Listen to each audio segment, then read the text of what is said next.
It's time to play What Are the 4 Words You Don't Want the Head of the Oregon Health Authority to Say During a Worldwide Pandemic? We made an error. Yeah, that's it. And it's no secret that jails and prisons are hotbeds for COVID-19. So why have some inmates been released before they even get their test results to know if they have it or not? And while us city folk get ready for phase 1, it feels like it's getting back to normal. We check back in with the place getting settled into phase 2. Here's the story. All right, now, let's get started here. I'm Dan Haggerty. Hi, welcome to the story. Man, we got a powerful one for you a little later in the show. It's about Oregon State Senator Lew Frederick, a person who's been having the conversations we are all having right now his entire life. Wait until you see it. I just loved it. I watched it earlier before the show. It's fantastic. But until then, listen, talk to us. Let me know what's on your mind. Reach out to us on Twitter. Use that hashtag HeyDan or email us at thestory@kgw.com. Kind of a funny story I want to start with tonight. And by funny, I mean not funny at all, not even a little. So weeks ago, leaders on the Oregon coast made themselves very clear. Do you remember this? They say, stay home. They didn't want city folk driving out to the beaches, to their beach houses, bringing COVID-19 with them. I mean, hospital capacity is a big concern out there. And if you remember, most of us completely ignored them and packed the beaches, at first at least. But we got better. And eventually, the coast quieted down. Then came a sneaker wave of, you gotta be kidding me.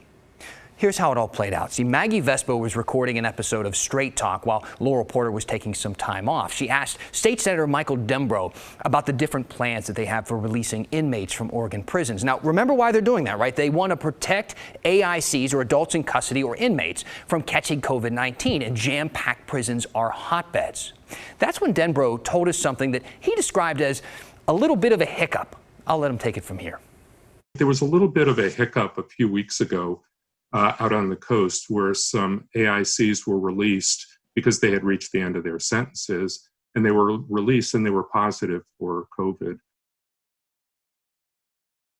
Positive? Come again? You might want to get that hiccup assessed by a professional. And he said it so casually, didn't it? Like everybody knew about that. Everyone knows that that happened. But after a quick Google search, it turns out that almost no one knew about that, including me. Well, look, we found a couple of small stories on OPB and the Coos Bay world, but that was about it. So here's our version of what happened. See, basically, back on April 29th, 2 inmates who had completed their sentences, as he said, were released from the Shutter Creek Correctional Institute in North Bend. One stayed close by in Coos County. The other went to Douglas County. Neither of them had symptoms when they were released, but before they left, officials tested them for COVID-19, which is protocol. But it takes about a week to get those results back, and the DOC can't legally keep inmates past their release date to wait for those results. And testing a week early, you might be thinking, why don't they just test them a week early? Kind of defeats the purpose, right? Because then they'll just be spending another week in jail waiting for those results and potentially being exposed to the virus there during that week. And it's not just a case of 2 cases of 2 inmates being released with positive results. We learned today that this has happened 13 times since March. Now, the DOC has protocol, as I mentioned, but they admit it's kind of a real rock and hard place situation that they're in. See, each person is screened before release. If they show symptoms, they're connected with their local public health authority. But if they don't show symptoms, but are coming from a high-risk environment or might have come in contact with COVID at some point, a health official is expected to check in with them after 14 days after they've been released. Finally, if a test comes back positive after they walk out of prison, like the cases we're talking about, the state also then calls the county health department. But look, we want to keep this into perspective for you. The DOC has released more than 1,400 people since March, and we're talking about 13 positive tests post-release. But we think it's worth highlighting because until this week, Oregon's largest outbreak of COVID-19 ever was inside a prison. So it's the whole debate we're having right now. If we let prisons become COVID hotspots, it's really no different than if it happens at a nursing home or a food processing plant or anywhere else. One hotspot can put everyone in danger. But look, this is an ongoing conversation, as we news people like to say. We're learning more about this virus every day. In fact, the Oregon Health Authority clarified a few things this morning. First, that hospitalizations are much more important of a metric of how we are doing compared to confirmed cases. And second, math is hard. We made an error. The data we pulled from our public health database were incomplete and therefore wrong. That's Pat Allen, the head of the Oregon Health Authority. Listen, journalists, myself included, not known for being good at math, so I have no room to judge. Long story short, OHA undercounted 5 COVID-19 hospitalizations in Multnomah County last week. So instead of 9, there were actually 14. And that's not good, frankly. But it's not going to prevent Portland from entering phase 1 tomorrow, we're told, because they still have enough hospital capacity in Multnomah County. The state's top epidemiologist also clarified some of the rules surrounding those upcoming mask requirements. I know so many of you are curious about and wondering about and maybe even angry about. Remember, starting next Wednesday, they're required in these 7 Oregon counties, and the rules can be enforced. The directive to require a face covering in these settings means that business can refuse entry to someone. So no shoes, no shirt, no mask, no service pretty much sums it up. But I know a lot of you have the same question that Rod Irwin asked. Do you suppose the uptick in COVID-19 cases is related to the masses of protesters disregarding the social distancing standards that those not involved in the protests are told they must adhere to? Right now, the state says that the numbers, the math, doesn't quite back that up. I don't have a specific number. I only know of a couple of case reports where that has been mentioned, but again, no definitive link of getting infected or getting exposed when they're at one of these settings, though certainly with the numbers of people that are out there, it is likely that people have COVID-19. Look, I probably sound like a broken record, and that's because I kind of am. Nothing has changed here. There is still a deadly virus out there. It's infecting thousands of people every day across the country. But the good news is the best way to fight this thing has not changed. We should have it down pat by now. Wash your hands, wear a mask, keep your distance, and please, if you are sick, stay home. That said, people are out in Prineville, and we want to focus our big story on the counties tonight that are a little further along in the process than most of us, the folks who have made it into phase 2 of reopening. Kyla Boshi took a trip to Central Oregon to see what it's like when life starts to slowly get back to normal. In the wide open spaces of Central Oregon, where social distancing is the norm, life is slowly getting back to the way it used to be pre-pandemic. It feels like it's getting back to normal. Rural Crook County is in phase 2 of reopening, far ahead of more populated counties. Yeah, people's lives are different here than they are in urban settings, for sure. A lot less craziness inside of the house. Yeah. On Main Street in downtown Prineville, a small crowd lined up for an afternoon showing of Willy Wonka at the Pine Theater. They've been doing the older movies for $5, which is nice. Parks and playgrounds are open again. The high school football team is back on the practice field, although 6 feet apart and no contact. And summer camp just started. Like volleyball and kickball and frisbee. Across Main Street, people are able to work out at the Prineville Athletic Club.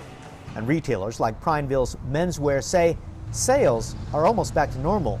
People aren't traveling as much to Bend and Redmond. They're staying more local just because they don't want to be out and about.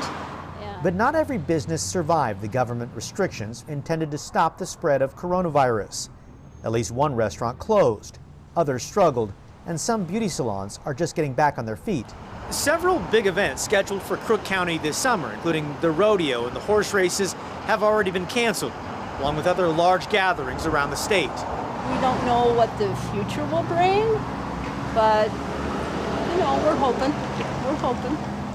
You don't see many masks around town, but locals say they're aware and do take precautions, especially in places like coffee shops. Yeah, we have to have all of our seating 6 feet apart. People waiting in line have to, stand back. So that's why we have some tape on the ground.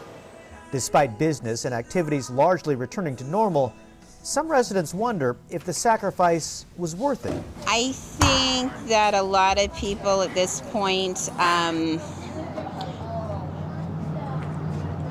they're just finished, and they've been finished for a while. Nobody has died in Crook County. And the cases, I don't even know if anybody's had to be hospitalized. So, it's kind of like, what was the point? Life in Crook County may seem simple enough, But these rural residents are not isolated from the political and cultural complexities of a pandemic. Kyle Aboshi, KGW News. So depending on how you swing politically, it's either been a very good or a very bad week for the United States Supreme Court. It started off by upholding the rights of LGBTQ people to not be fired for their sexuality or gender identity. Yeah, that had to go to the Supreme Court. And today, the court stood with the dreamers, the hundreds of thousands of kids brought to America illegally but grew up here. Kristen Severance talked to a dreamer today. And as you can imagine, she's feeling pretty relieved. Woodlawn Elementary. Sandra Luna has a lot of titles. She's a secretary at Woodlawn Elementary School, a proud mom, and a dreamer. Sandra, we've talked a lot about the fact that you're a dreamer and your mom brought you here, from Mexico before you were even one. How are you feeling after this decision? Relieved, excited, but at the same time, still worried, if that makes sense. I don't feel like it's the end of it. Sandra first shared her story earlier this year after fears a student at Woodlawn had been deported. How long will I have with my family? Just being a DACA recipient, I know I can be next. She's one of the 11,000 undocumented people living in Oregon. She's allowed to live and work here legally under the Deferred Action for Childhood Arrivals program, or DACA, something you must reapply for every 2 years. President Trump has vowed to end the Obama-era program, something he first promised while campaigning. But the Supreme Court ruled the Trump administration can't end DACA. Chief Justice John Roberts was the swing vote in the decision, writing, "The government failed to give any adequate justification for ending the federal program." The decision means 650,000 young people can continue to live and work in the United States. A relief for Sandra and her children, who are always worried about her status. They don't have to worry about me right now. They don't have to think about the emergency plan that we had. If I was to get picked up, the caretaker that my mom, who would watch them, what would be the plan? She knows this isn't final. President Trump tweeted, "Do you get the impression the Supreme Court doesn't like me? And as President of the United States, I'm asking for a legal solution on DACA, not a political one, consistent with the rule of law. The Supreme Court is not willing to give us one, so now we have to start this process all over again." We all migrated here somehow. This wasn't anybody's land to begin with. Everyone fought for what they thought was right. And all we ask is for a chance to live the same dream they're wanting to live. Okay, Kristen Severance joining us now. So, Kristen, is this over now? Is the conversation done? What's next? Is there a next? So the administration could try to shut down DACA again by offering a more detailed explanation, but many political analysts, they don't believe that that's going to happen before the election. Got it. Kristen Severance, thank you. You bet. In between yesterday's budget drama, Portland City Council took a quietly radical action, and it was a long time coming, like 155 years. We'll formally recognize the significance of Juneteenth and observe it as a day of remembrance. All right, so tomorrow and every June 19th going forward in Portland, it is an official city holiday. And we learned a couple of hours ago that Governor Brown plans to introduce legislation to make it an official state holiday as well. Now, if you are a white person, it is safe to say that Juneteenth is something that you may just be learning about. And I can relate. I learned about it during my time in Texas, which wasn't that long ago, and for good reason, which I'll explain in a second. Here's kind of a crash course, since most history classes in high school, or like mine, haven't really done that great of a job with this. Juneteenth is celebrated on June 19th and is considered the longest running black holiday. It marks the date in 1865 that the last group of slaves in the Confederacy in Texas learned that they had been freed by the Emancipation Proclamation. Doesn't that sound like something that we should all celebrate?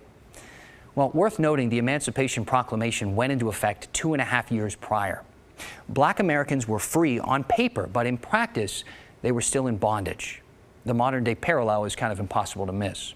And if you are just learning about Juneteenth right now for the first time, or even within the past couple of weeks, kind of see what I mean there? It's on all of us to do the work to first recognize the systemic racism built into the fabric of this country, and then to dismantle it for good. It doesn't matter that Lew Frederick is a state senator, or former KGW reporter, a former teacher too, or that he grew up playing with Dr. Martin Luther King Jr.'s kids. He knows the only thing too many people see is the color of his skin. Anytime I see a police officer behind me, I wonder whether I'm going to live the rest of the day. His story, when our story continues. The significance of Juneteenth this year resonates loudly, not only because it is the 155th anniversary, but because for the first time, there's a widespread understanding of the history and importance of it in this country. Welcome back to The Story. We love hearing your thoughts about the show or ideas, things that we should look into. In fact, we're looking up a couple of things right now. People were asking about masks. Hopefully get some answers for you by the end of the show. Keep using that hashtag HeyDan on Twitter or send us an email. A lot of times, the ideas that you have are the ones that drive our coverage. But sometimes, a good story has been right in front of our nose the entire time. You may not know State Senator Lew Frederick, but if you do, you probably know he's got quite a story. Before he was in politics, he was a reporter right here at KGW. But way before that, he was a kid playing in Martin Luther King Jr.'s home. And his story is one that hits a little differently right now in this current moment of racial upheaval. Because despite being a powerful and well-known member of the community, Senator Frederick still faces the same racism that every other black person in this community does. But look, I'm getting ahead of myself. And besides, Senator Frederick tells it a lot better than I can. My name's Lew Frederick. I want to talk about my experiences here in Oregon. I arrived here in Portland in 1974. I had taken a train across just from Atlanta to Seattle, took the bus down from Seattle, and I got down here and was greeted by people saying hello as I walked through the bus station, and I wanted to know what they wanted because I was a little surprised to see people just say hello spontaneously. I actually came here to join a mime troupe.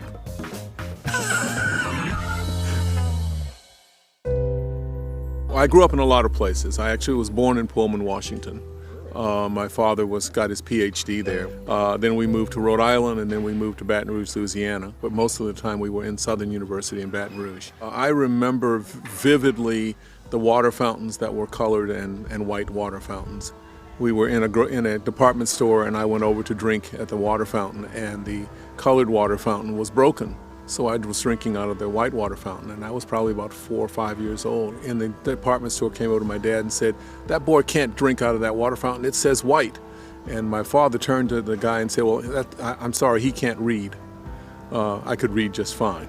I wasn't going to put up with that, and I was going to drink some water.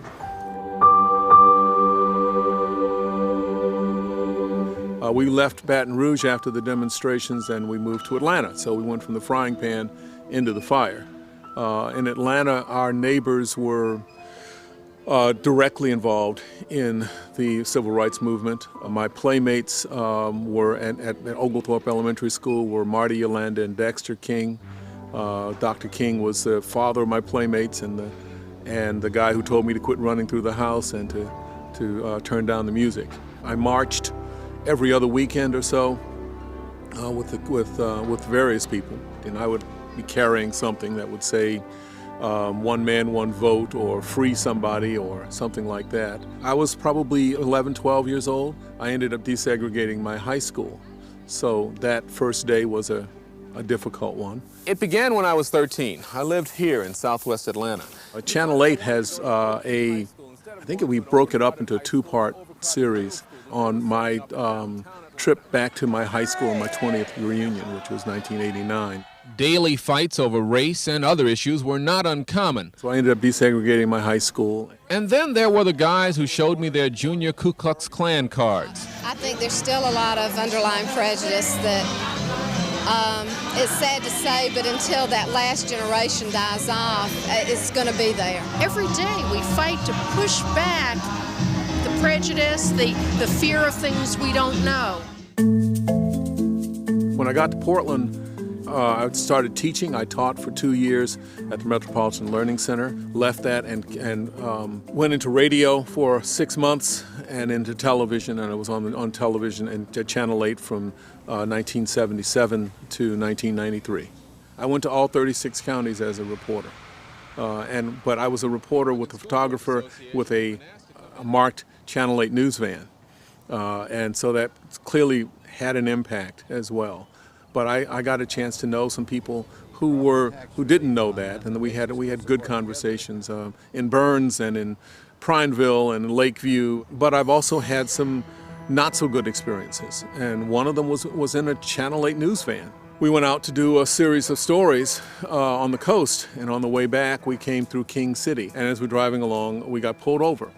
And the police officer took a long time to come up to the car. He called for backup. The photographer said to me, you need to get the registration. I said, I'm not moving until he asks me to. The cop came up to the window and said, you're going pretty fast through here. I need your registration. And so I said, the registration's in the glove compartment. The glove compartment is below me in this car. I will get it for you. And I started to reach for it slowly. And the gun came out, and it's pointed across the face of the photographer. And I said, listen, if you want me to get the registration, I'll do that, but I'm not going to get shot getting it. He said, I need to see your hands at all time. I said, well, that's going to be difficult because I've got to go reach down here. So one hand, I'm reaching down slowly, got the registration out, handed it to photographer, passed it along, and came back and said, well, you're going pretty fast, but I'm just going to give you a warning for that. The photographer turned to me after that and said, what the hell was that? I said, welcome to my world. Now I'm a state senator. There's a long list of bills that we're going to look at, but we really need to look at a basic attitude, a change in the attitude. And the attitude change that's one that I would like to see, and I don't expect that it's going to happen by any means overnight, but the attitude change that's got to happen as well is folks understanding that darker skin doesn't mean you get a chance to not consider people people. I was stopped at least 3 times now coming down my street. He said, well, I'm just checking. I said, no, you're not just checking. You want to know why I'm in this neighborhood, and it's a gentrified neighborhood, and you don't expect to see my face here. I get it. But I live right here, and I've lived in this house since 1977. For me, anytime I see a police officer behind me, I wonder whether I'm going to live the rest of the day. Because I have no idea whether they're going to be in a bad mood, or trolling for somebody, or just wanting to show that they're dominant somehow.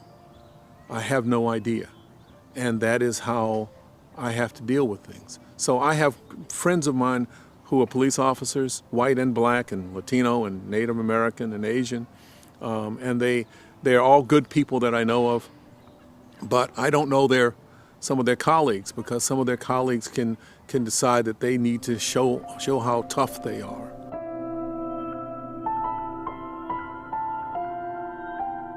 I think I can help make a change. That's the key for me. Can I change this? That's my job. My father and Dr. King and my mother, they all said one thing. They said, your job is to make things better for the people who come after you. That's what I'm trying to do. I hope you enjoyed that story. That was our photojournalist Kurt Austin who put that together. Senator Frederick has sponsored 59 police accountability bills since he took office in 2010. Most of them died in committee. Frederick said the simple reason, according to him, why they died is because people didn't believe there was a problem. We're going to finish the story next.